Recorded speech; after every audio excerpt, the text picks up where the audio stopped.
Sam, I'd like to ask you a couple of questions about doing setups on guitars. Is that okay? Sure.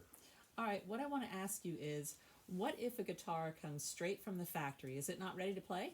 Not necessarily. The factory sends it, the action up high and a little bit loose at times. Okay, why do they do that? For number one, for shipping, and number two, it allows the individual player, the new player, to have it customized to his playing style. And that's what you do with a setup. That's what I do with the setup. Okay, now what about if they have had a guitar for a while? Now, they don't need that setup, do they? Not necessarily. If they've changed the gauge of strings, it needs to be maintained. So kind of like a car, Kind of like a car. you got to keep it in shape. Keep it in shape because it's moving and it's putting wear on it and wear and tear, and it needs to be adjusted accordingly. How many times a year should someone bring it in for a setup?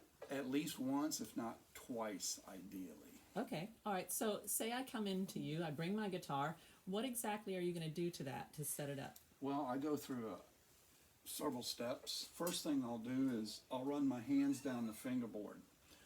That'll tell me how well it's been kept in condition of the fretboard, drying out or not. Then I'll sight down the neck. After that, I'll bring it up to pitch. And then sometimes I'll sight down the neck again. I'll take measurements. I'll adjust the truss rod if I need to. I'll check, tighten, and oil the tuners. I'll check the electronics.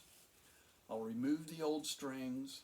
And that's when I'll go ahead, since the fretboard is clean, I'll clean the fretboard and oil it if needed. I'll put on the new strings. I'll re-stretch them, bring it up to pitch, and then I recheck the measurements. Okay, and then what about the strings? Now, don't you ask the client to bring those in for you? I do, because a lot of times people have their very own preferences on individual string selections. So, and also the gauge is very important. Okay, so is there anything else that you'd like to tell people about doing a checkup, a recheck, or a setup? They're very customized. Sometimes, occasionally, we'll have to modify that. It's just sort of like a doctor with medicine. Don't you sometimes like to see how they play it? You ask them I to do. play it for you so you can... I do, especially acoustic players or bass players, because they can go from very light picking to very heavy strumming. So I have to learn how to compromise on their style of playing. So it's very customized to the customer, and Absolutely. yeah, it's something that they can't just go into the guitar store and grab a guitar and it's No. ready to go. All right, thank you so much for your time today. Sure. Appreciate it. Bye. Thanks.